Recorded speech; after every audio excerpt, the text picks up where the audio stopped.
Good evening.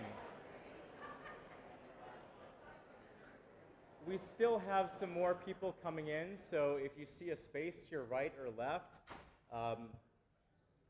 squeeze in, say hello to the person next to you, and make space for some other folks coming in. My name is Andy Otto. I am the Pastoral Associate for Faith Formation here at St. Thomas More. I'm also on staff at Ignatius House Jesuit Retreat Center, which is co-sponsoring this event. And I'd just like to offer a warm welcome to each one of you who are here this evening. We are a Catholic parish under the care of the Society of Jesus. And St. Ignatius of Loyola, who founded this religious order, called its members companions of Jesus. And that's where we get the term Jesuit. And so an important part of the Jesuit mission is to help draw people into that friendship with Jesus, into the church through the love of Jesus. But we know how Jesus' approach to his ministry often got him in trouble with the authorities. There was an air of skepticism in the way people regarded him. I'd like to read you part of a reflection that struck me the other day. It's by Mary Stones, the editor of Give Us This Day. She says, Jesus' style didn't sit well with everyone.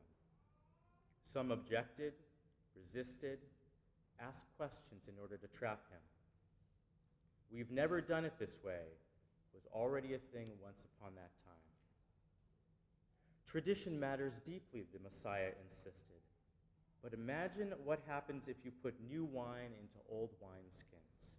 It's a total mess.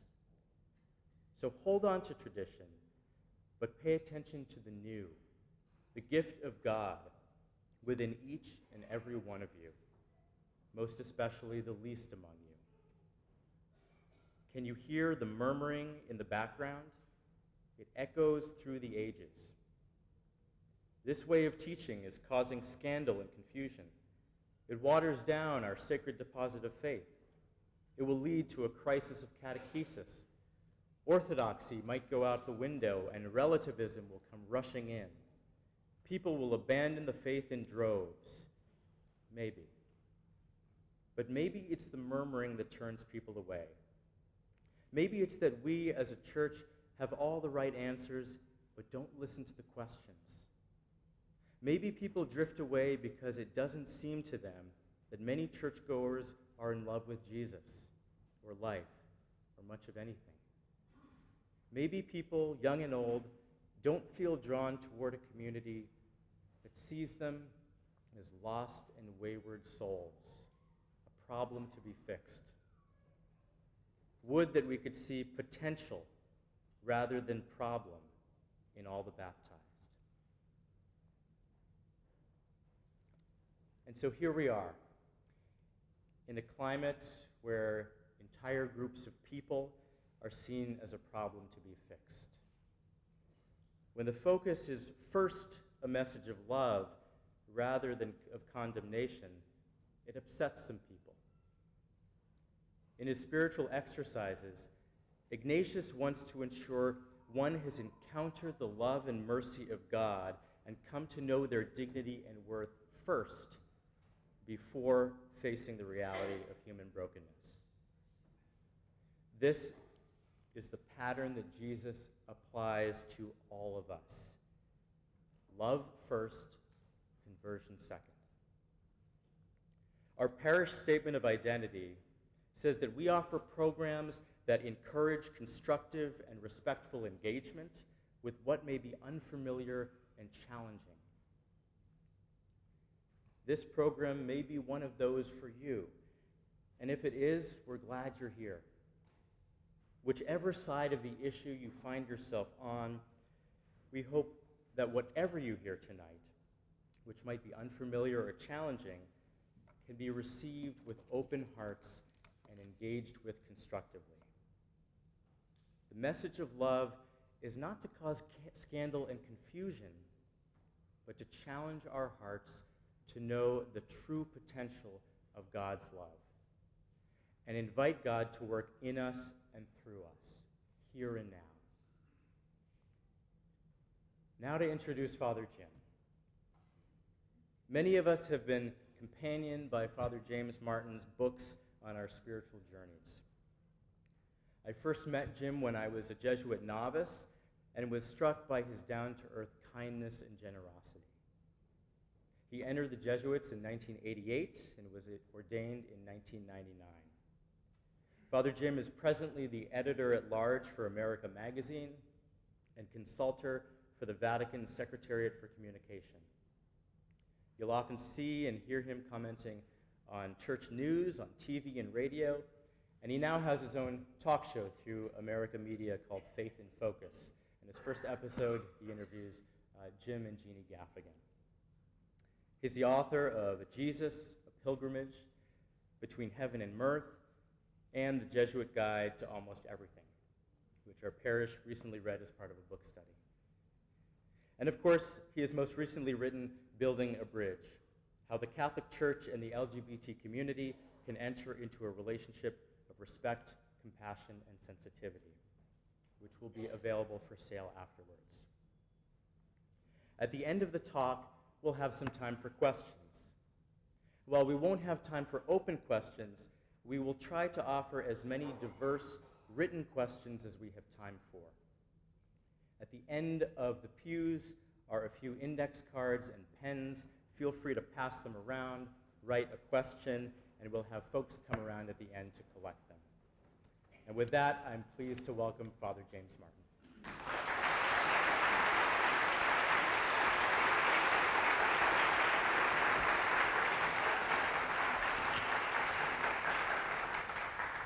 Thank you, Andy. Let's start with a prayer, okay? In the name of the Father, and of the Son, and of the Holy Spirit. Amen. Loving God, we thank you for bringing us together tonight. We thank you for the gift of your church in our lives. We thank you for the gift of one another. As we think about ways to reach out to our brothers and sisters who are LGBT, we ask you to help us open our minds and our hearts. And we ask all this through Christ our Lord. Amen. I am so happy to be here. First of all, I want to thank Archbishop Gregory, your Archbishop, for initiating the invitation. I want to thank Father Mark Horak, who is the pastor of this beautiful parish. I want to thank Andy Otto from the St. Ignatius Retreat Center for helping to arrange all this. And I just want to thank all you for inviting me and for coming. I've only been to Atlanta a few times, and it's really nice to be back. Last time I was speaking at Holy Spirit Parish in Buckhead with Monsignor Dillon, who's a friend. So it's nice to be back. Tonight, as you probably guessed, I'm going to be talking about showing respect and welcome to LGBT people and their families. And in case anyone has any doubts about this, this talk, which I gave at the World Meeting of Families, has been approved by the Vatican. So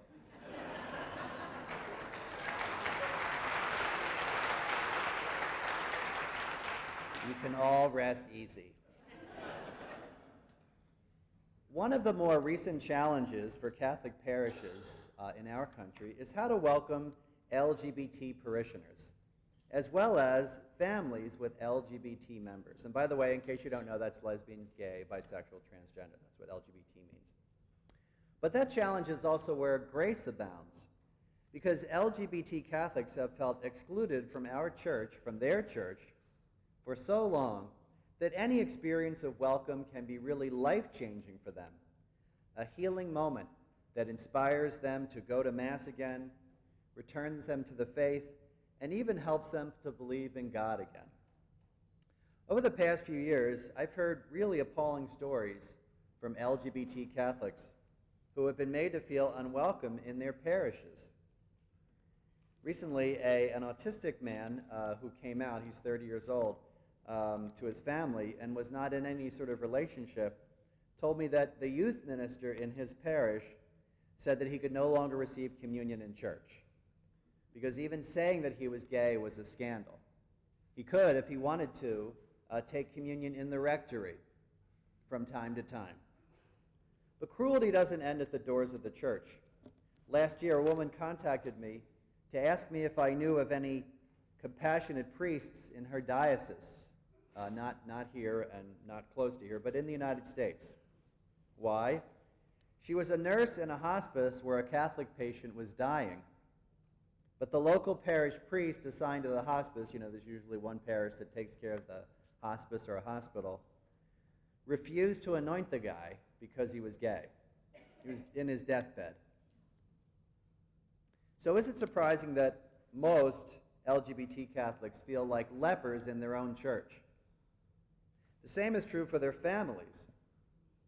The mother of a gay teen told me this really poignant story at a book signing a few months ago, that her son, who is gay, had decided to come back to the church after years of feeling that the church hated him. After much discussion, he decided to return on Easter Sunday. The mother was overjoyed, right? She even said, I picked a late mass so he would be able to come, so he could sleep in. Parents know their kids pretty well. So when mass began, she was so excited to have her son sitting next to her, right? They were holding hands, she said. She was, you can imagine, right, after so many years. But after the priest proclaimed the story of Christ's resurrection and Jesus' appearance to Mary Magdalene, do you know what he preached on? The evils of homosexuality. The son stood up, let go of his mother's hand, and walked out of the church. She sat in the pew and cried. But there are also stories of grace in our church. Last year, a university student told me that the first person to whom he came out to was a priest. The very first thing the priest said to him, very first thing out of the priest's mouth was, God loves you and the church accepts you. The kid told me he literally saved my life. Indeed, we should rejoice that more and more Catholic parishes, right, like St. Thomas More, and retreat houses like St. Ignatius, are places where LGBT Catholics feel at home, thanks to both the staff and more formalized programs. So thanks not only to the people who work there, but programs that are designed to welcome these people. My own Jesuit community in New York City is right next to a church, literally, it's attached to a church, called St. Paul the Apostle, which is run by the Paulist Fathers. And it has one of the most active LGBT outreach programs in the world. The ministry is called Out at St. Paul. I know, people laugh about that, I'm not sure why. And sponsors retreats, Bible study groups, speaking engagements, and social events for the parish's large LGBT community. At every 5:15 p.m. Sunday Mass, when the time comes for the parish announcements, it's a little different in this parish. Different people from the groups get up to make the announcements. You know what I mean? Like someone from Vincent de Paul. An LGBT person gets up in the pulpit and says, hi, I'm Jason, I'm Jorge, I'm Marianne, and I'm a member of Out at St. Paul. If you're lesbian, gay, bisexual, or transgender, we want you to feel welcome. Here are some events coming up this week and this month. Sadly, much of the spiritual life of LGBT Catholics, however, depends on where they happen to live. You ever think about that? If you're gay, lesbian, bisexual, or transgender Catholic, trying to make sense of your relationship with God and the church, or if you're a parent of an LGBT person and you happen to live in a big city with open-minded pastors, you are in luck. But if you happen to live in a less open-minded place, or your pastor happens to be homophobic, either silently or overtly, you are out of luck. And the way that Catholics are welcomed or not welcomed in their parishes heavily influences their outlook not only on the church, but on their faith and on God. That is a scandal. Why should faith depend on where you happen to live? Is that what God really desires for the church? Did Jesus want people in Bethany to feel God's love less than people in Bethsaida? Did Jesus want a woman in Jerusalem to feel God's love less than a woman living in Jericho? Do you think that's what Jesus wanted? So what helps a parish to be welcoming and respectful? How can priests and deacons, sisters and brothers, directors of religious education, lay pastoral associates, and all parishioners help a parish become real homes for LGBT Catholics and their families. The following observations are based not only on conversations with LGBT Catholics, but also the experiences of LGBT ministries and outreach groups that I consulted for this talk. I asked them, what are the most important things for parishes to know and to do? And I talked to a lot of groups, a lot of parishes, a lot of pastors, and I feel like these insights, they're not just mine, basically. So they really reflect sort of best practices. So I'd like to talk about 3 areas. First, what are some fundamental insights for parishes? Second, what can a parish do to be more welcoming and respectful? Finally, what might the gospel say to us about this particular ministry? Let's begin with 6 fundamental insights. Number 1, they're Catholic. Okay? That may sound obvious, but parishes need to remember that LGBT people and their families are baptized Catholics. They are as much a part of the church as the Pope, the local bishop, the pastor, or me, or you. It's not a question of making them Catholic. They already are. So the most important thing that we can do for LGBT Catholics is to welcome them into what is already their church. And remember, just to remain in the church, LGBT Catholics have often endured years of rejection. Our welcome should reflect that then, and so it should be, to quote Luke's gospel, a good measure, pressed down, shaken together, and running over. 2, they do not choose their orientation. Sadly, many people still believe that people choose their sexual orientation, despite the testimony of almost every psychiatrist, psychologist, biologist, social scientist, and more importantly, the lived experience and testimony of LGBT people themselves. You do not choose your orientation or gender identity any more than you choose to be left-handed. It's not a choice. It's not an addiction. Thus, it is not a sin, even in the Catechism, simply to be LGBT. Far less is it something to blame on somebody, like parents. 3, they have often been treated like lepers in the church. Never underestimate the pain that an LGBT Catholic has experienced, not only at the hands of their own church, but from society at large. A few statistics might help. These might surprise you. In the United States, lesbian, gay, and bisexual youth are 5 times as likely to have attempted suicide as straight kids. Out of transgender people in the United States, 40% have attempted suicide. Among young LGBT people in the U.S., 57% feel physically unsafe because of their orientation. One study shows that the more religious the family they come from, the more likely LGBT people are to attempt suicide. You get that? The more religious the family, the more likely they are to attempt suicide.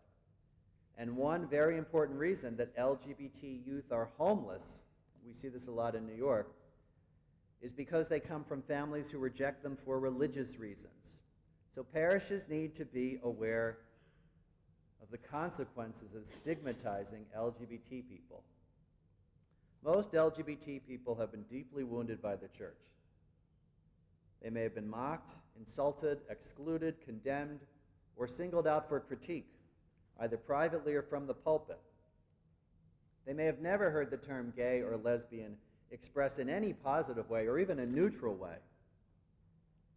And even if hateful comments do not come in their parish setting, they may have heard other Catholic leaders make homophobic comments. From their earliest days as Catholics, they are often made to feel like they are a mistake. They fear rejection, judgment, and condemnation from the church. In fact, those may be the only things that they expect from the church. Imagine that. That's the only thing you expect from the church. This often leads them to exclude themselves from the church. Parents of LGBT kids face similar pain. There's a saying, when a child comes out of the closet, the parent goes into the closet. It can be confusing, frightening, and embarrassing for parents to accept the reality of their child's orientation or gender identity. They may suffer deep shame in front of friends and family, even though they've done nothing wrong. Having a child come out or say that they are transgender can make the parent feel not only that they have somehow failed, but that they too will be isolated, excluded, and judged in the church. Sometimes this mother said to me, I couldn't believe it. I felt like I had to choose between my child and God. Parents also worry that their children will leave a church that is seen as rejecting them. As a result, parishes must let parents and families know that they are still welcome, that they have nothing to fear from the church, and the church is their home. 4, in terms of insights, LGBT Catholics bring gifts to the church. Like any group, LGBT people bring special gifts to the church, right? You might think of a general sort of ethnic group or an age group, right? What kind of gifts does this group bring? You might say, what did youth bring? Well, they bring energy, they bring this, right? And it's usually wrong to generalize, but I think for a group that has been seen in the church in almost an exclusively negative light, it's important to consider the gifts that this group brings as a group. So what might those be? Well, to begin with, because they've been so marginalized for so long, many LGBT people, and you may have experienced this, often feel a natural compassion for other people on the margins. I see people nodding their heads. That compassion is a gift. Compassion is a gift that they give to the church. They are often forgiving of pastors and priests who have treated them like dirt. I could tell you hundreds of stories. A few months ago, a woman said to me, her pastor said to her, unbidden, just came up to her and said, your kind are not welcome in this church. You might want to find another parish. So, of course, she had to find another parish. Look what she's doing. She's forgiving the church for that treatment. And they persevere as Catholics in the face of years of rejection. Their perseverance is a gift. In fact, recently, some American parishes have fired LGBT people after they were legally married. And something about these situations always mystified me. It really did. I read a lot of these stories, as I'm sure you do. Every time I would hear these stories, it would always be about the most beloved, or the most treasured, or the most popular teacher, parish associate, or music minister. And now look, I work in the media, and I thought, that can't be right. They're making it, you know what I mean? They're making the person more, they can't all be the most beloved. But then I realized why. LGBT people working for the church really have to want to be there. Given the way that they're treated, they stick with that ministry despite years of rejection and protests and targeting. It's the same with LGBT parishioners. All of your brothers and sisters who are LGBT, they have to make a conscious decision to stay with this church, to persevere. So when you think about these gifts, you may feel the same reaction that Jesus had with the Roman centurion, amazement at their faith. 5, they long to know God.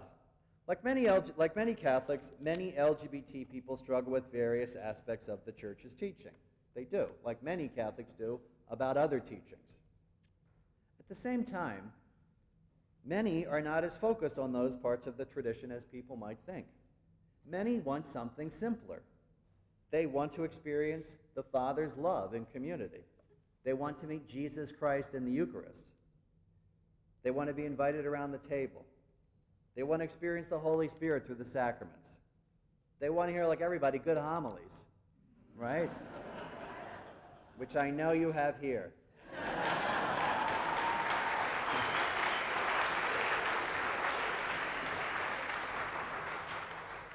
Well, I don't know that, but I'm staying with the Jesuits, so, you know. Now, I've heard Father Mark preach. He's terrific. They want to hear good homilies. They want to sing good music. They want to feel part of the community, right? Treat them like that. Not as protesters, but as parishioners. Help LGBT people and their families to fulfill their deepest desires, to encounter God. That's what we all want. 6, finally, they are loved by God. Let me repeat that. God loves them. God loves them, and so should we. And I don't mean a stingy, grudging, judgmental, conditional, half-hearted love. I mean love. And what does real love mean? Well, the same that it means for everybody. Knowing them in the complexity of their lives, treasuring them, reverencing them, celebrating them when life is sweet, suffering with them when life is bitter, as any friend would. But I would say even more, loving them like Jesus loved people on the margins, right? How did Jesus love people on the margins? Extravagantly, abundantly. So with those 6 insights in mind, how can a parish be more welcoming? How can we treat LGBT people with the virtues that the Catechism recommends: respect, compassion, and sensitivity? Let me suggest 10 things. Now, the following suggestions need to be fitted to your own parish, right? No one size fits all. Every parish must develop their own model depending on where they are, where they are in the process, and also where they are in terms of the country. Number 1, examine your own attitudes towards LGBT people and their families. Do you believe someone is sinful because she's a lesbian, or more inclined to sin than a straight woman? Do you hold parents responsible for a gay teen's orientation? Do you think a person is transgender only because it's fashionable? Here's another question a pastor suggested to me. He says this to other pastors. I love this. If none or only a few LGBT people have made themselves known to you at your parish, why might that be the case? Likewise, are you discriminating against them in your heart? For example, do you hold the LGBT community to the same standards as the straight community? Maybe a better way of putting it is that, do you hold the straight community to the same standards that you hold the LGBT community? With LGBT people, Catholics tend to focus on whether or not they are fully conforming to the Church's teaching on sexual morality. Are you doing the same with your straight parishioners? With those who are living together before being married? With those who are practicing birth control? Be consistent about whose lives get scrutinized. Whoop.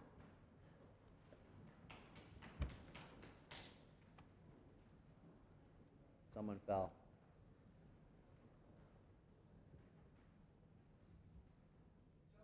Okay? Be consistent about whose lives get scrutinized, right? Pastors and pastoral associates are often more sympathetic to the complex situations of straight people because they know them, right?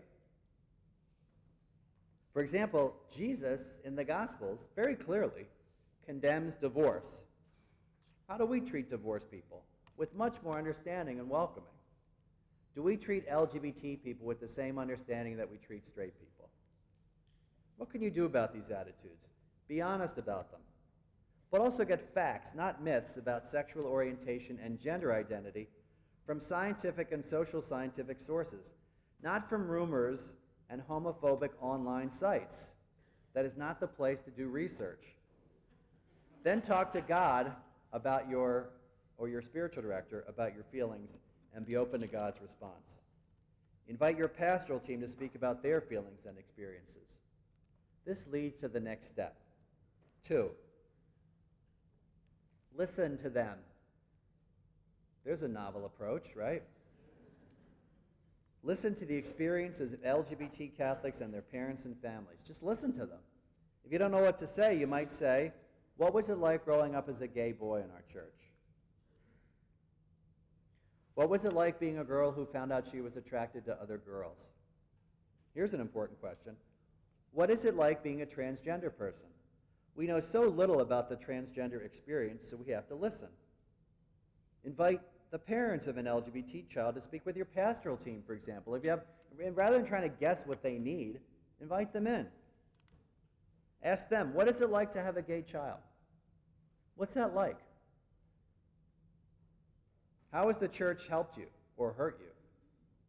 How has your understanding of God changed? And pay attention to what they say.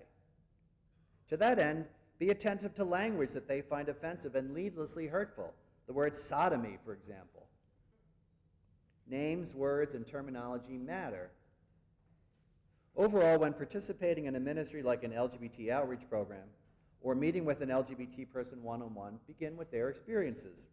To that end, as one pastor told me, trust that the Holy Spirit will guide them in their formation as Christians. We do not treat other Catholics by simply repeating church teaching without considering their lived experience. We simply don't do that to people. So avoid doing it with LGBT people as well. Notice how Jesus treated people on the margins. For example, how he treated the Samaritan woman. Remember her, right? John's Gospel. Does he castigate her for being married several times and living with somebody? No. He listens to her. And he treats her with great respect. It's one of the longest conversations he has with anyone in the Gospels. He listens to her. So be like Jesus. Listen, encounter, accompany. If the church listened to LGBT people, I think 90% of the homophobia and prejudice would disappear. If we just listen to these people. Third, acknowledge them in homilies or parish presentations as full members of the parish, without judgment and not as fallen away Catholics. LGBT Catholics should never be degraded or humiliated from the pulpit, nor should anybody. Just mentioning them can be a step forward in some parishes. Just adverting to their presence, saying that they exist. Sometimes in homilies, I help out at a parish called, not surprisingly, St. Ignatius Loyola. Yeah, we're very clever. Sometimes in homilies, I'll say, if I'm trying to talk about everybody, right, everybody, God loves us all, and I'll say whether we're young or old, rich or poor, short or tall, straight or LGBT, just something small like that can send a signal. It also sends a signal to their parents and grandparents, brothers and sisters, aunts and uncles. You know, one pastor said this to me, which was great. These are pastors' insights. He says to his brother pastors, you may not think that you have any LGBT people in your parish, and you may be right, but you certainly have parents and grandparents of LGBT people in your parish. Remember that when you're speaking about LGBT Catholics, you're speaking about people that they love. 4, apologize to them. This goes for all of us. We're all baptized Catholics. If someone's been harmed by the church, you are a representative of the Catholic Church. If LGBT Catholics or their families have been harmed in the name of the church by homophobic comments and attitudes and decisions and targeting and personal vilification, apologize. I'm talking to everybody here. They were harmed by the church, you're a part of the church. You can apologize. It doesn't solve everything, but it's a start. I'm sorry you were treated like that. I sometimes say that to people. I apologize on behalf of the church. Just say it. You're a part of the church. 5, this is very important. Don't reduce gays and lesbians to the call to chastity that we all share as Christians. LGBT people are more than their sexual lives. But sometimes that's all they hear about.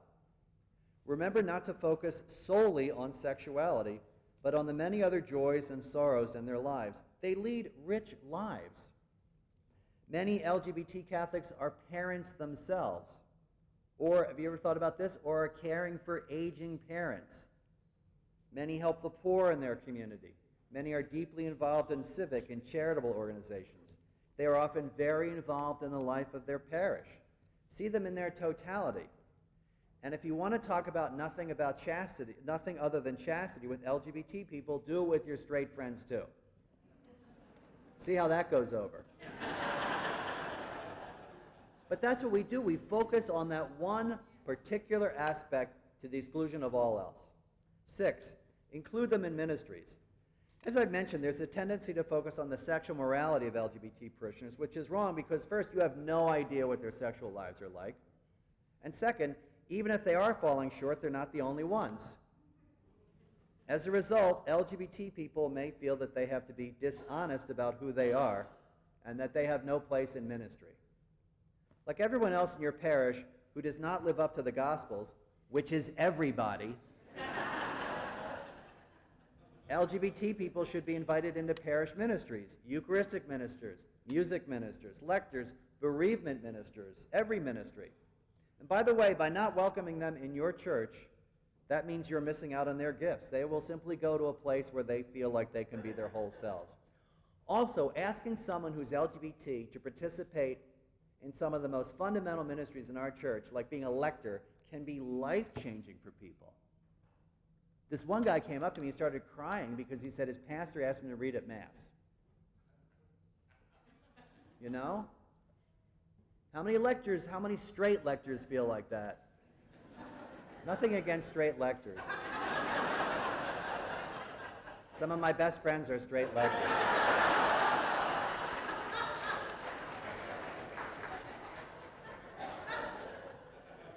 Don't get me started on lecturing.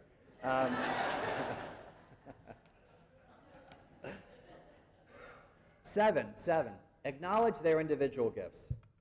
Not only should we acknowledge the gifts that LGBT people bring in the church as a group, but their individual gifts should be valued. For example, one of the cantors in my Jesuit parish in New York is a gay man named Philip. He is kind and compassionate, and his beautiful voice, beautiful, if you've ever been to St. Ignatius in New York, have made him an essential part of our worship for, I asked him this the other day, last Sunday, for 25 years. I tell him this all the time, that when I die and I go to heaven, if I do, I'll have his voice. When I open up my mouth, I'll have his voice. And he said to me, what am I going to have? I said, well, it's heaven. We'll have whatever we want. You probably have similar people in your parish. You probably have a Philip in your parish, too, or many Philips. Remember how important it is to acknowledge them because of how they've been treated, to raise them up. Don't hide their light under your bushel basket. 8, invite everyone on the parish staff to welcome them. This was a great insight from an LGBT outreach group, which I just thought was I would have never thought of some of this stuff. Here's what they said. You may have a welcoming pastor, but what about everybody else? I thought this was so brilliant. Does the person answering the phone know what to say to a lesbian couple who wants to have their child baptized? At funerals, are the adult gay children of the deceased treated with as much dignity as the other children? What about a teacher in a parish school who has 2 fathers coming to a parent-teacher conference? How does the deacon treat the father of a gay man who has just died and wants a funeral? Here's a question I hadn't even thought of. Are gay and lesbian Catholics welcome in bereavement groups when a partner dies? Is your parish open to the children of all couples, not just straight couples? Are the children of lesbian and gay couples welcome in parish schools, education programs, and sacramental preparation programs? Is your parish staff educated in the full range of church teaching, which is extensive on non-discrimination and pastoral outreach? Because the voice of your parish is not just your pastor's voice, but everybody's voice. Think about it this way. By excluding and not welcoming LGBT Catholics, the church is falling short of its call to be God's family. By excluding LGBT people, you are breaking up God's family. You are tearing apart the body of Christ. 9, sponsor special events and develop an outreach program. Like everybody else, LGBT Catholics want to feel that they are part of the church, right? And the onus is on the church to invite them into the community, like it is for anybody. But for many LGBT people, the church has not been a place of welcome. That's to put it mildly. So specific LGBT events and outreach programs are helpful to bridge the gap between your intentions, your good intentions, and their suspicions based on years of rejection. As for events, there are a lot of possibilities. You can offer a massive welcome. Just last summer, Cardinal Joseph Tobin, the Archbishop of Newark, had a welcome mass for LGBT people in the Cathedral Basilica in Newark. Imagine that. He stood at the door and welcomed every single person that came in. Welcome Mass. A weekend retreat. This group out at St. Paul has weekend retreats for LGBT Catholics. A day of recollection. A book club. A speaker. And speaking events don't have to be focused just on LGBT issues. Invite a speaker to talk to your LGBT parishioners about prayer. Or show a video about a topic that people need to be informed on, like the experience of transgender people.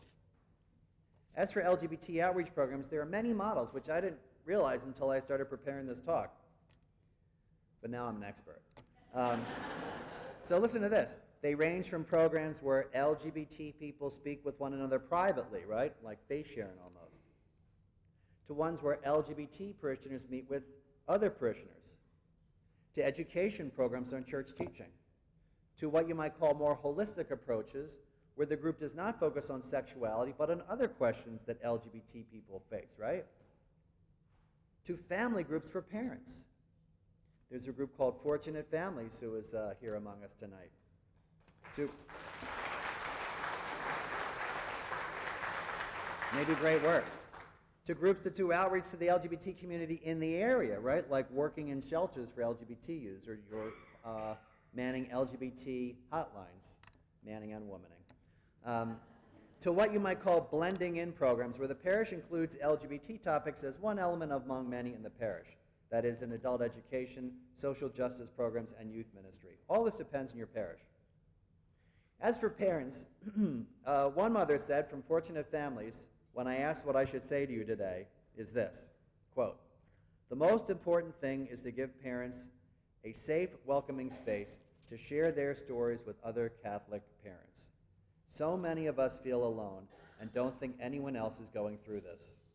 It's a relief to know that there are others on this journey, and they don't need to hear their children being compared to alcoholics," which they are often. Hearing positive statements from the pulpit would also be nice, instead of acting as if their children do not exist, end quote. Last year, the Jesuit parish where I help out at, again, St. Ignatius, sponsored an evening of sharing stories. 6 members of our parish came together, 3 gay men, the mother of a gay child, the father of a gay child, and the father's son was a teenager, to talk about their lives. Their sharing of joys and griefs were healing for them and for the whole parish. Why healing for them? Imagine, as one guy in his 70s said, thinking your whole life that you are not part of the church, and then asked to be invited to speak about your experiences to that same church. And healing for the rest of the parish because it brought us together in a way that we could have scarcely imagined. Finally, 10, advocate for them. Be prophetic. There are many times when the church can provide a moral voice for this persecuted community. And I'm not talking about hot-button issues like same-sex marriage, right? I'm talking about incidents in countries where gay men are rounded up and thrown in jail and executed for being gay. Or, as I found out recently, where lesbians are raped to cure them. Yes. In these countries, LGBT issues, we are not used to thinking about it this way, my brothers and sisters, but in these countries, LGBT issues are life issues. We have people here who are pro-life. These are life issues. People's lives are at stake. In other countries, it may be responding to incidents of teen suicides, another life issue. Suicide, hate crimes, bullying. You know, if you follow the news, you saw that a gay pastoral associate in San Diego had been targeted by certain groups. Someone broke into the church offices and spray painted "No fags." Slashed his, I'm not making this stuff up, slashed his tires, hundreds of phone calls. So there's bullying going on as well. There are many opportunities for parishes to stand with LGBT people who are being persecuted. The Catechism says every sign of unjust discrimination must be avoided. Do we believe that? The Congregation for the Doctrine of the Faith, 1986, the CDF, quote, "It is deplorable that homosexual persons have been and are the object of violent speech and action." This next sentence is so surprising when you hear it. "Such treatment deserves condemnation from the church's pastors whenever it occurs." That's the CDF in 1986. Do we believe that? This is part of what it means to be Christian, standing up for the marginalized, the persecuted, the beaten down. It's shocking how little the Catholic Church has done this. Let your LGBT parishioners, let your LGBT brothers and sisters, know that you stand with them. Mention that persecution in a homily when appropriate, or in the prayers of the faithful. Be prophetic. Be courageous. Be like Jesus. Because if we're not trying to be like Jesus, what's the point? And remember that in his public ministry, Jesus continually reached out to people who felt like they were on the margins. The movement for Jesus was from the outside in, right? Outside in. What he's doing for the disciples is inside out. You go out to these people, but for those on the margins, he's bringing them in. Because for Jesus, there was no one who was other. No one's the other when it comes to Jesus. There's no us and them. There's no in and out. There's just us for Jesus.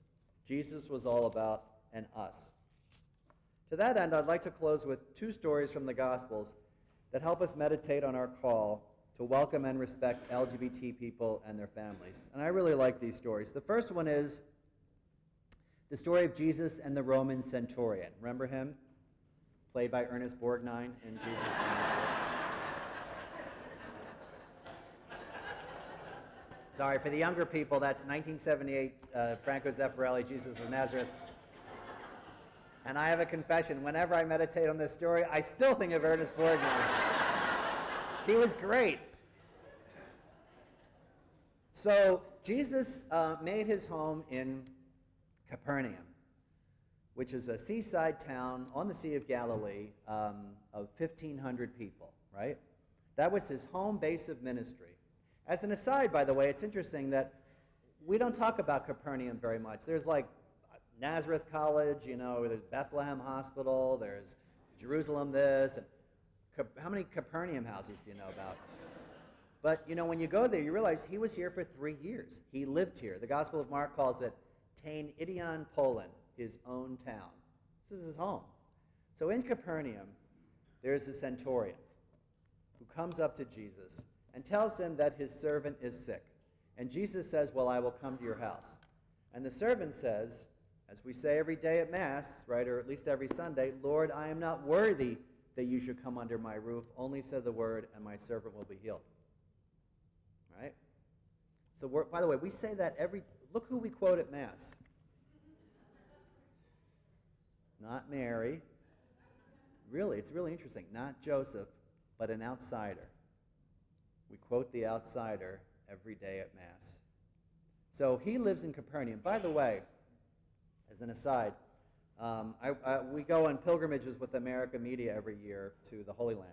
And I was there with a Jesuit priest named Brendan Lally, who's the rector of the community at St. Joe's University in Philly. Anyway, he was saying that they were doing excavations in Capernaum, and they came across a house with a Roman bath. It's 100% Jewish town. And they thought, well, this doesn't make any sense. Who would have a Roman? And they realized whose house they were standing in. And they realized they were standing in the house that we mention every day at Mass. So these are real people. So the centurion comes up to Jesus, and Jesus says, I will come to heal your servant. And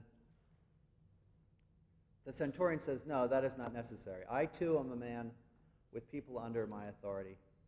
I say to one, go, and he goes. I say to another, come, and he comes. I say to another one, do this, and it's done. And Jesus is, the gospel says, amazed by the man's faith.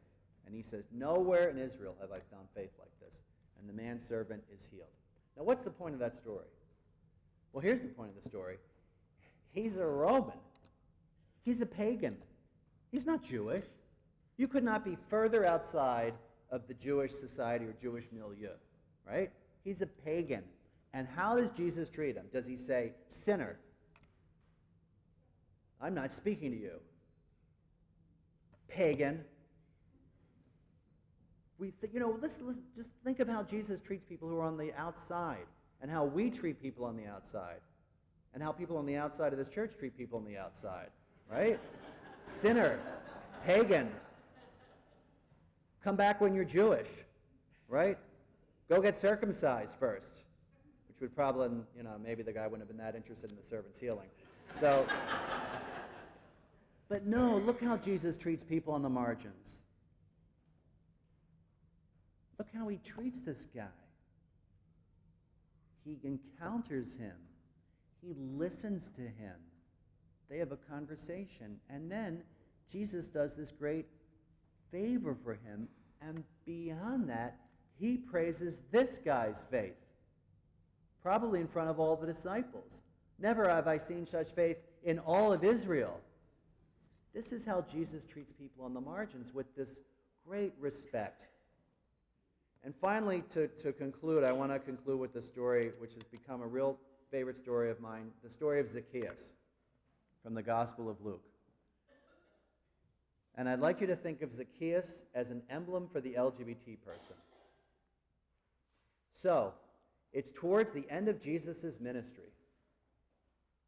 And he's going to a town called Jericho, which is still there, the world's longest continually inhabited town. Still there. They have great falafel, by the way. They do, actually. Huge town, probably 10, 20, 30,000 people at the time. Jesus is making his way, it's towards the end of his ministry, because we know he's making his way towards Jerusalem, right? He set his face towards Jerusalem. In Jericho, there's a guy named Zacchaeus, okay? And I want you to think of Zacchaeus as an image or an emblem or an avatar of the LGBT Catholic. Zacchaeus is described as the chief tax collector in the area. That would have also made him the chief sinner, because he's seen as colluding with the Roman authorities. Now, think about him as the emblem. Not because LGBT people are any more sinful than anybody else. We're all sinners. But because Zacchaeus would have been the most marginalized person in the town. He is described by Luke as short in stature.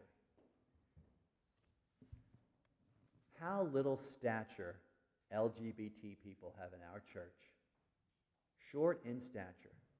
Zacchaeus could not see Jesus, quote, on account of the crowd. How often does the crowd get in the way of the LGBT person who has no stature from just seeing Jesus? So what does Zacchaeus do? He climbs, what does he climb? Sycamore tree. He climbs this, by the way, there's a sycamore tree in Jericho still, this big old tree, and we were on a pilgrimage a year or two ago, and this guy said, "Is that the real tree?" And I was like, He said, "It looks 2,000 years old." I said, "Yeah, but if it was 2,000 years old, it would have been this big, during... Nonetheless, we took pictures of it. So, he climbs a tree. Imagine how undignified that is. He does it anyway. Think of the length that LGBT people have to go. He literally goes out on a limb to see Jesus. He does. He is not afraid to make himself look ridiculous. So there he is up in the tree, this guy that's on the margins, no stature. And who's coming through the town? Here comes Jesus. Now, Jesus would have had a huge crowd with him. It's towards the end of his ministry. How many people? Well, we know he has 12 apostles. How many disciples were there? Well, a couple days ago we read 72, right? So imagine that, 72. And maybe even more people. Maybe even as big as this crowd, right? His followers, people who are with him. And he's coming into Jericho with tons of people. He comes in to the town square. He would have been very well known. Remember, in this same episode, he heals Bartimaeus, the blind man. So he's well known. Who does he call out to? Religious authority? One of the disciples? No. You. You. Hurry down, for I must stay at your house today. It's a public sign of welcome to someone on the margins. And then comes my favorite line in the whole story, quote, "And all who saw it began to grumble." That's exactly what's happening today. Go online. Go outside. People are grumbling. Why? For the same reasons that they did back then. An extension of mercy to someone on the margins always makes some people angry. And by the way, I asked a scripture scholar this the other day. When they say all in the crowd began to grumble, this New Testament scholar said to me, that includes the disciples. Panta is the Greek word, and all who saw it began to grumble. They're furious. What does Zacchaeus do? The English says he stood there. The Greek word is stathes, which is much stronger. He stood his ground. That's what LGBT people have to do in the face of all of this. Stand their ground, just to be with Jesus. And then there's this conversion. Zacchaeus says, I will repay anyone I have defrauded 4 times over, and I will give half my possessions to the poor. An encounter with Jesus for anyone in the Gospels, and for all of us, prompts a conversion. And by the way, I don't mean conversion therapy, right? No, some people think that's what I meant when I said that a couple months ago. No, conversion. What does that mean? In the second edition of my book, I corrected that, just to be clear. Conversion in the Gospels is metanoia. That's the Greek word used, a change of mind and heart. It's the conversion we're all called to, right? All of us are called to conversion, to metanoia. For Zacchaeus, it meant this. It meant giving his money away. It meant repaying people he had defrauded. And Jesus says in this beautiful line, today this man is the son of Abraham, right? For he too is welcome in God's kingdom. Okay? Because for Jesus, it's community first, conversion second, right? For John the Baptist, it's the opposite. Think about it. John the Baptist is repent first, then you can come into the community. Now for Jesus, it's welcome first. Welcome. Welcome. Welcome. This is Jesus' way. So it seems to me that there's 2 places to stand when it comes to this LGBT ministry that we've been talking about. You can stand with the crowd who grumbles and who is opposed to extending mercy to people on the margins, or you can stand with Zacchaeus. And more importantly, you can stand with Jesus. Thank you very much.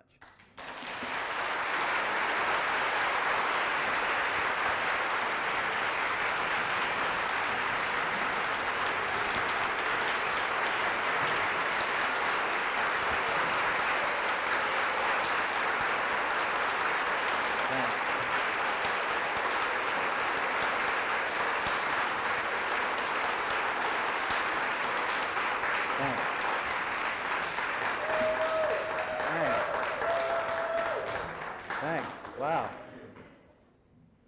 We're going to have some folks, can you hear me? We're going to have some folks come around and take out cards with questions. So bring it to the ends of the pews. Charlotte, Carol. And if you need a few extra cards, Richard here in the blue can get you one. And by the way, 2 things. Number 1 that I forgot. I couldn't remember the quote from Jesus. It's today salvation has come to this house. That's what he says. So that's my Catholic upbringing, not my Protestant upbringing.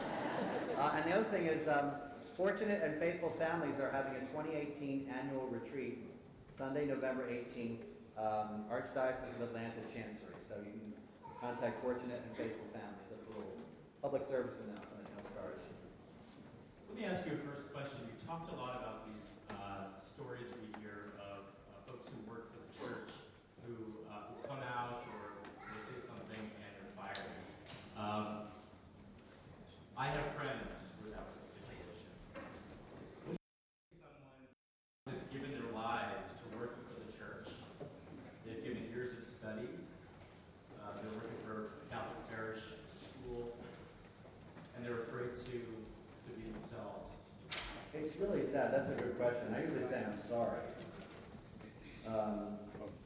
Sometimes, Andy, I say, be prudent, right? And sort of work that we're in now, because they're doing, such great work. So, so many of these people are so talented. And I think what really kills me about it is that there are so many other people who themselves are not living according to church teaching, and people are fine with that.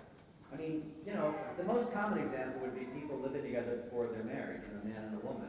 We have many people like that working in our schools and parishes, and people don't bat an eye any longer, and that is technically against church teaching. I think the thing that disturbs me is this kind of focus, this relentless focus on only LGBT people. But to your question, I sometimes will say, be prudent and be smart.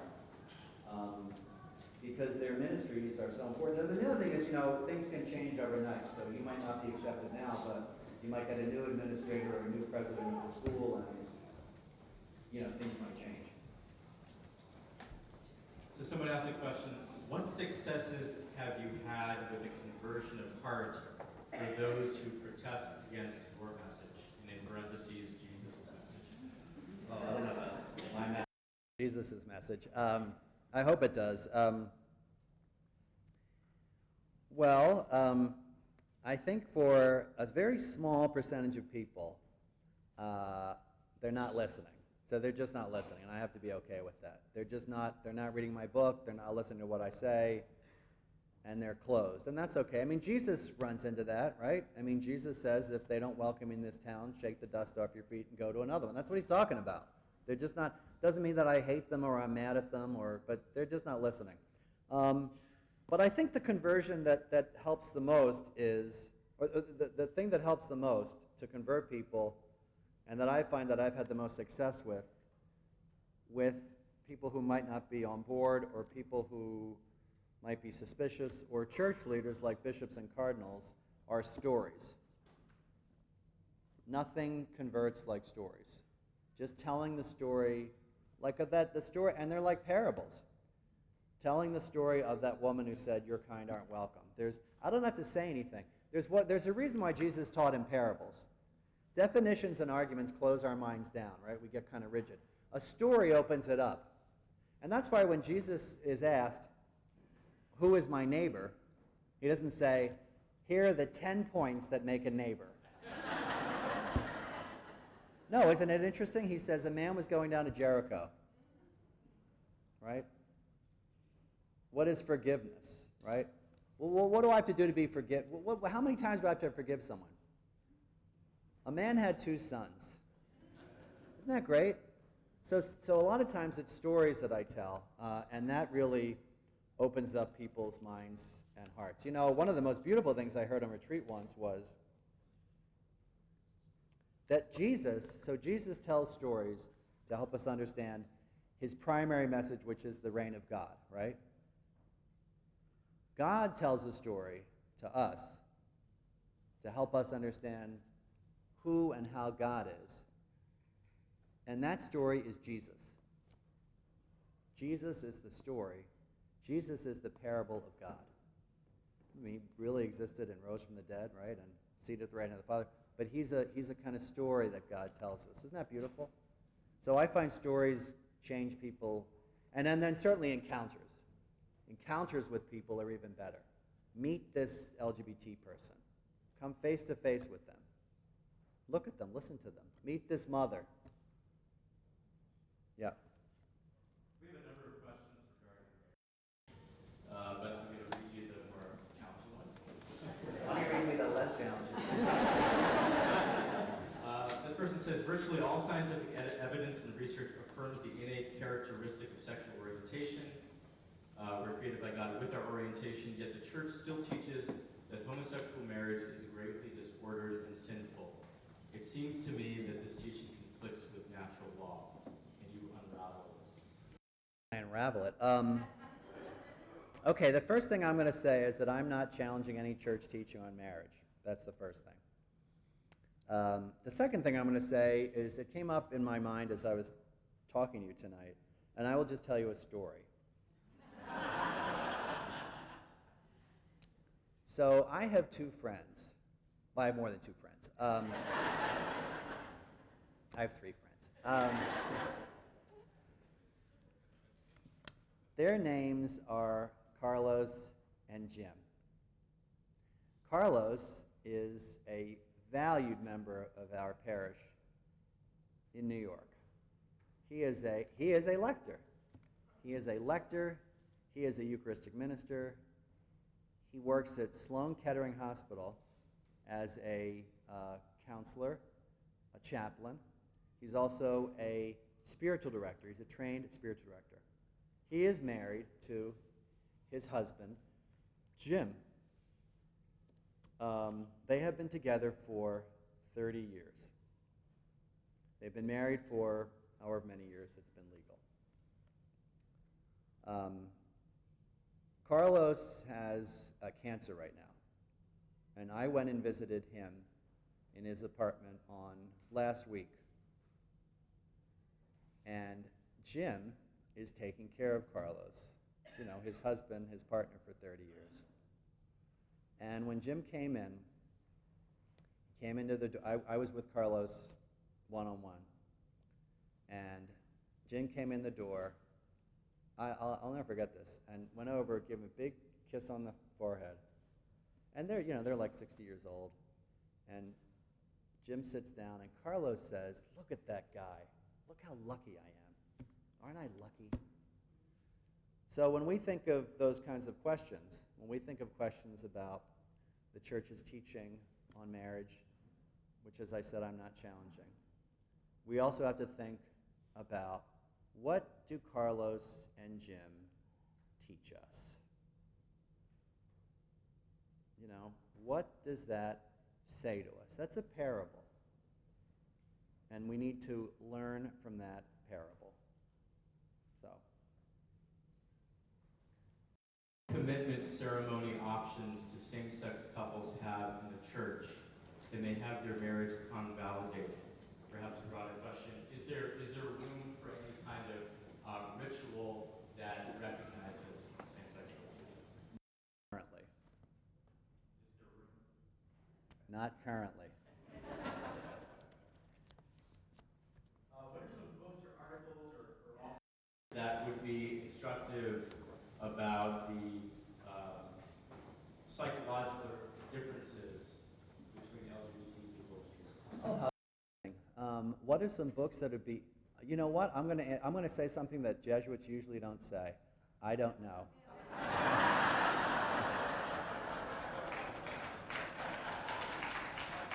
I will say one thing, Andy. I mean, I'm going to be careful because I'm not belittling that question. I really don't know. I'm not an expert in that kind of stuff.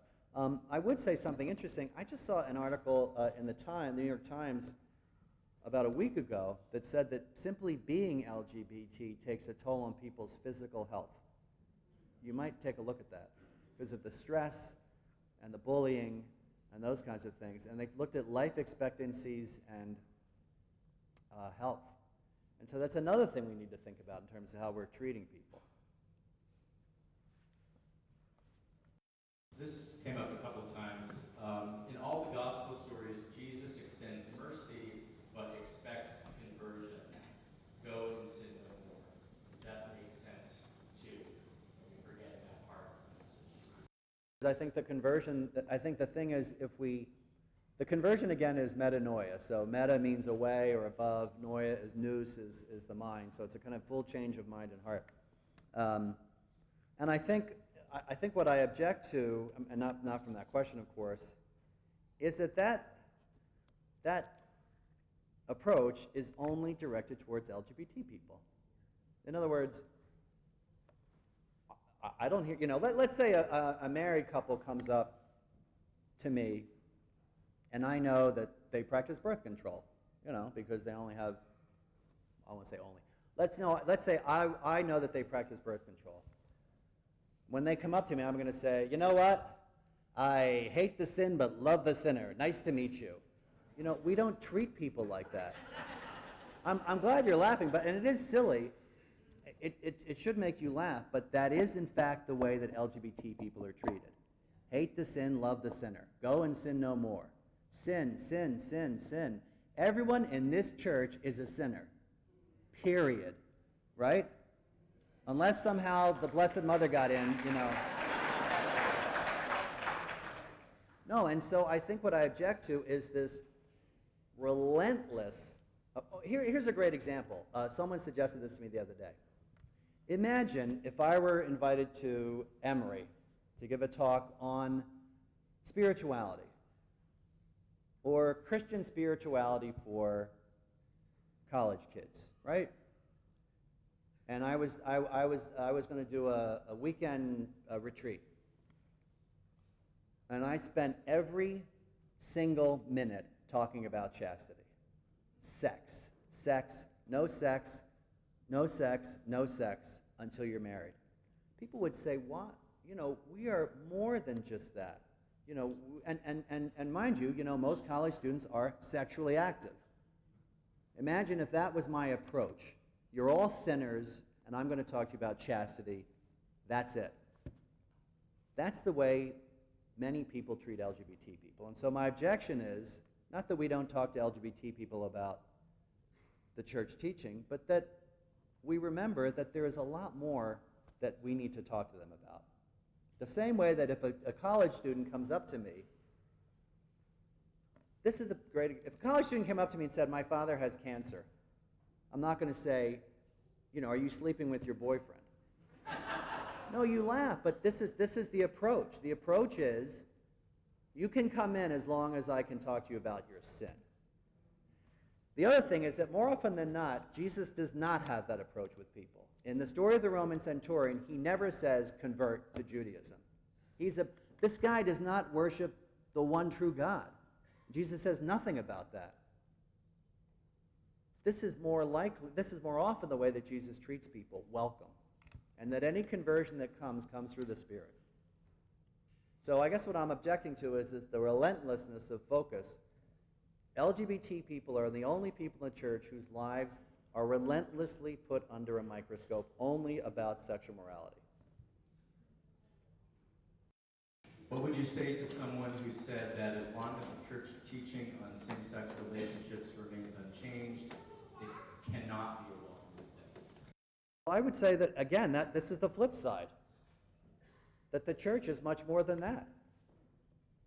I often have LGBT people that say that to me, and I say, look, there are a lot of people in the church who disagree with other things about the church, right? And yet to focus exclusively on that, I understand how many LGBT people feel that is exclusionary, but there is much more to the church than its teaching on same-sex marriage. And so that's what I often say to people. And now, it's a very painful thing, and I often say to them, try to find a welcoming parish. Try to find a place where you really feel welcomed and loved and reverenced for the beloved child of God who you are. This person asks, why am I still hearing that the problem with the sex abuse scandal is about homosexuality? I've heard this from parishioners, priests, and even the bishop. Why is this myth still around? Great question. All right, now I'm going to try to unpack this a little bit. So, it's very important to state clearly that the majority of cases of sex abuse were men preying on young men and boys. Okay? That's clear. The problem is that's number one. Number two, there are gay priests. Okay? Now, when I mean gay, I want to be clear because people have misinterpreted this. I don't mean sexually active. I mean a priest with a homosexual orientation who is, if he is a parish priest living his promise of celibacy, if he's a religious order priest, he's living his vow of chastity. Okay? That's what I mean by gay priest. So what's happened is, because there's been such so many examples of the priest abuser, who's gay or at least attracted to young men or boys, there's become this stereotype of the gay priest abuser. Why do we not see more examples of priests who are out? For a number of reasons. They're terrified to come out. And in this poisonous atmosphere, you cannot really, it's not hard to understand. Oftentimes their bishops tell them not to come out, specifically. They have a vow of obedience too. Or their religious superiors tell them not to come out. And so what happens is all you have are these examples of the abusive gay priest, okay? There's no counterexample that would help people say, well, of course I know that's ridiculous because I know Father so-and-so or Father so, or Sister so-and-so who's a lesbian. That's one reason. The one reason is no counterexample of the healthy, celibate, and chaste gay priest. Okay, that's number one. Number two is homophobia. Okay? Homosexuality does not lead to pedophilia. How do we know that? Because of all the many gay people who are simply not pedophiles, right? It's true. Celibacy does not lead to pedophilia. How do we know that? Because of all the many celibate people who are not pedophiles, right? I often say to people, do you have any unmarried aunts? Yes. Do you think she's a pedophile? No. Why not? Well, I mean, she's celibate, so isn't that supposed to lead to pedophilia? So the problem in this discussion is this, among other things. There are many parts of this discussion that get conflated.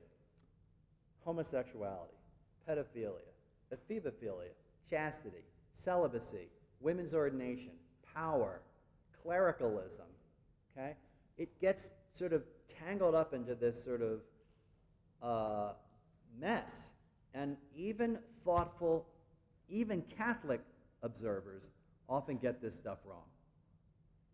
Because they often, I read stuff sometimes in the paper and I say they don't know what they're talking about, So, to be clear,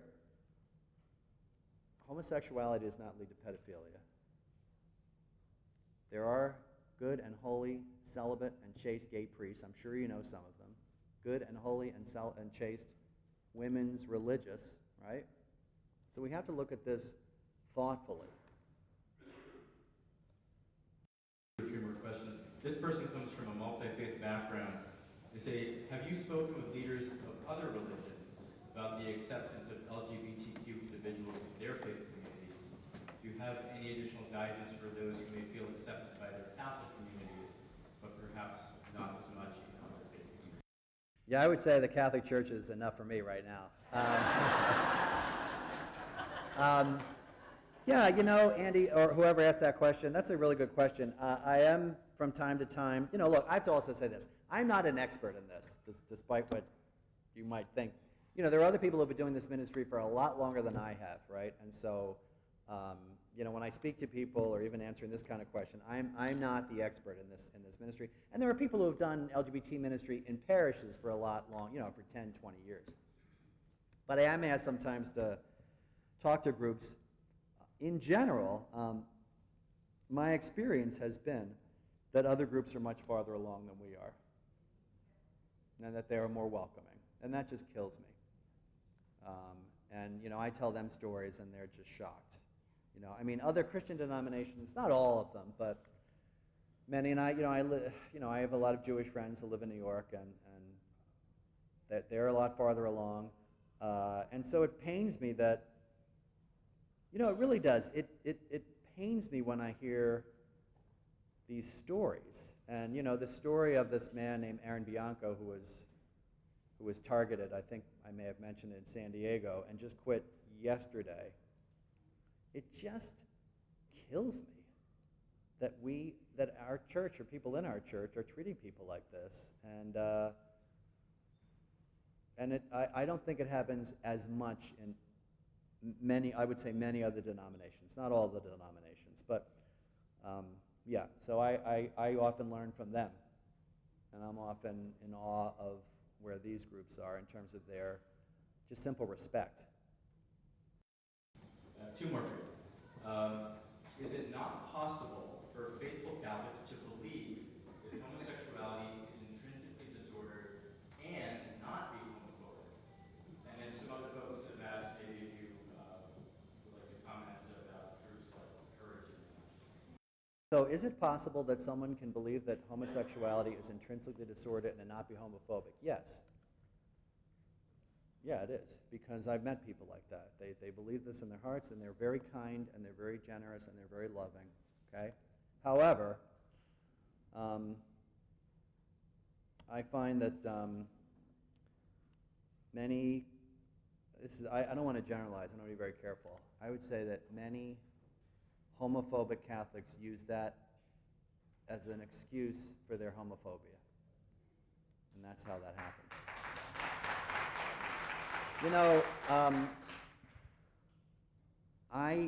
I've had to deal with, like outside and stuff, I've had to deal with some real anger and hatred and homophobia and personal attacks and phone call. I haven't had my tires slashed because I don't have a car. But, you know, all that kind of stuff online and in person, and people shouting at me and poking their fingers in my face, literally in my face. And I've had to figure out, and I've had to pray about where, first of all, I've had to pray about my own response to that, and I'll share that with you, which is a few years ago, if you don't mind me being a little more personal, a few years ago I was on a retreat, and I was praying about the rejection at Nazareth. Remember that story where Jesus is in his hometown and the people bring him to the brow of the hill and want to throw him off? And I remember saying to Jesus, you know, we Jesuits do this imaginative prayer, which you can do at St. Ignatius Retreat Center, a wonderful place to go, by the way. A little ad. And I remember saying to Jesus, you knew all the people in your hometown. By the way, you see the size of this crowd? Turn around and get a sense of the size of this crowd if you're in the front. This is okay. Welcome to Nazareth. 200 to 400 people. In fact, this is probably bigger than Nazareth. So when Jesus stood up to proclaim the gospel, to proclaim himself as the Messiah, he probably knew what people were going to say. He had grown up with these people for 30 years. And I asked Jesus in prayer, how are you able to do that? And the message, the response that came to me was, must everyone like you? And I said to Jesus in prayer, yes. But that's the step for me. Not everyone's going to like me or approve of me. Number two, and I should tell you this as members of a Jesuit parish, this book, this ministry, has the full support of my Jesuit superiors all the way to the Superior General of the Society of Jesus.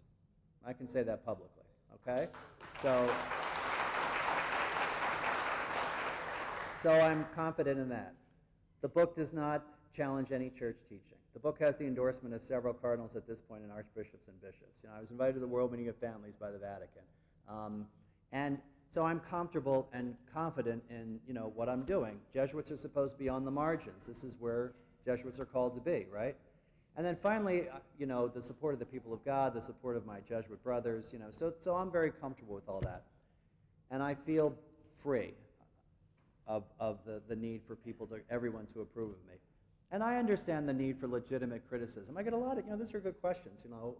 I don't mind that. They're interesting and they help me and they challenge me. But then you run into just hate. And I've had to ask myself, and I've talked to psychiatrists and psychologists, of where does this come from? I mean, people have, I'm not kidding, and maybe people will do it here tonight, people have stood a foot from me and screamed at me. Here's what they've called me. In person, heretic, apostate. In person, sodomite, faggot, fairy, pansy, into my face. False priest, wolf in sheep's clothing. So, and I've had to say, well, where does this come from? You know? And I realize a good deal of it is fear. It's fear of something different. It's fear of the other. The other. We see it in our country in different ways. The other. It's fear of change. It's fear of listening. It's fear of learning. It's fear that somehow this is going to turn everything over, when in fact all I'm talking about is love, what Jesus did. And oftentimes, unfortunately, I've talked to several psychologists about this, oftentimes it's fear of their own complicated sexuality. Right? We are all, I'm not a psychologist, but we're all on a spectrum, right? We're all on a spectrum in some way. And that if you're not comfortable with that, where you are in that spectrum, talk like this can be very frightening. So, the New Testament tells us that perfect love drives out fear. We know that quote, right? Well, I would add that perfect fear drives out love. And so much of this is fear. And this is one reason Jesus says, what does the angel say to Mary when she at the Annunciation? Fear not. What does Jesus say when he rises from the dead? Fear not. Fear not. Maybe one more question? Oh, okay, sure. Hopefully This side is where the easy questions are, right? This is more helpful now. What is the current movement of progress within the Vatican on LGBT acceptance and integration, especially with synods? So the synod to be going. That's a great question. Whereas one reporter said to me, can you give, I shouldn't laugh, but can you give me a quote on the synod that's going on right now? I was like, oh, okay, I think I know what you mean. So the Synod of Bishops on the Synod of Bishops on Youth is happening right now, and it's a gathering of many delegates, including mostly bishops, and they're talking about questions that youth have brought to them. So the progress in the Vatican is complicated because the Vatican is like a big bureaucracy, and there are some people who are sort of more forward. There are some people who are not in the same place. But I would say this. There's two trends that are going on right now in the church, and I would say also in the Vatican. The first trend can be summarized in two words, and those two words are Pope and Francis. Okay? So Pope Francis has moved this ball ahead. How? First of all, in simple ways, his 5 most famous words are, "Who am I to judge?" By the way, that was said, this is a really interesting story, if you don't mind. That was asked of him on a return flight. This is where all the news happens on his papal trips. It's always in the air. The Vatican reporters always joke that nothing ever happens on the ground. It's when he gets in the plane, you know. So the Pope was asked, what do you think about this lobby of gay priests?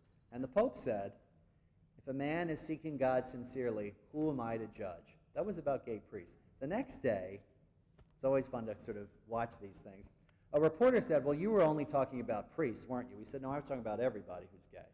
That's the problem. If you try to box Pope Francis into a corner, he goes broader, basically. So who am I to judge? That's huge. That was huge for gay people. A lot of people say, oh, that doesn't change anything. I know a lot of gay people who came back to the church because of that.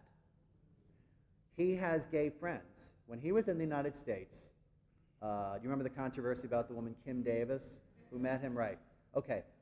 That was not an official audience, and as you probably know by that now, he didn't know who was being presented to him. Nothing against her, but he didn't know who she was. The person he did meet with in an official audience was a guy named Yayo Grassi, who was a gay man, his former student, and his partner. So the official audience that day was not Kim Davis, it was with a gay man and his partner.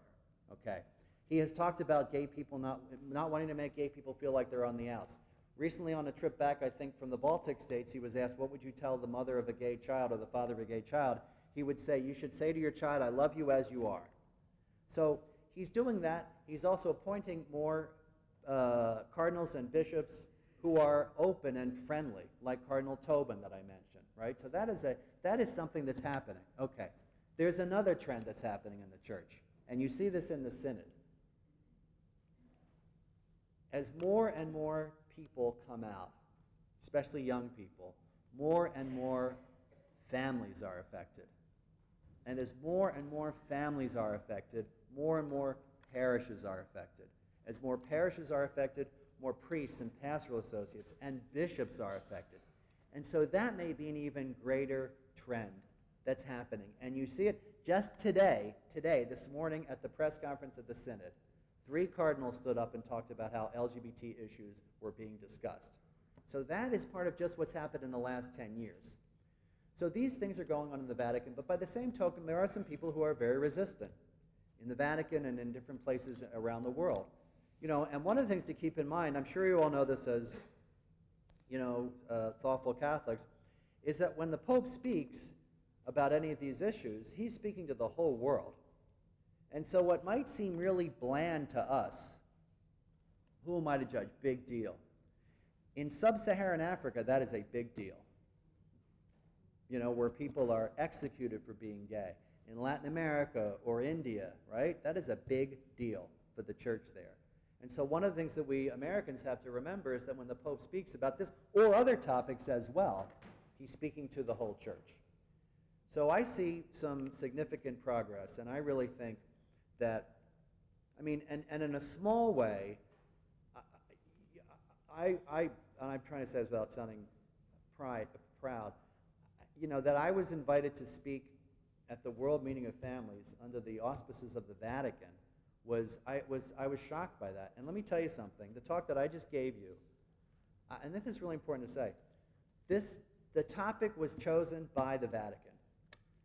Showing respect and welcome in our parishes to LGBT people and their families. They gave that to me. That's a very big step forward. Even the word LGBT had not been used before, you know? The Pope's the first one to ever use the word gay. And look, if the 81-year-old former Argentine provincial can use the word gay, so can everybody else. So, one more? Well, before I thank Jim, thank you for your questions. We will give all these cards to him because there were some really nice comments I think he would find helpful. And also thanks to Ignatius House for co-sponsoring this event. On your way out, there is a donation bin if you'd like to help offset the cost. And Father Jim will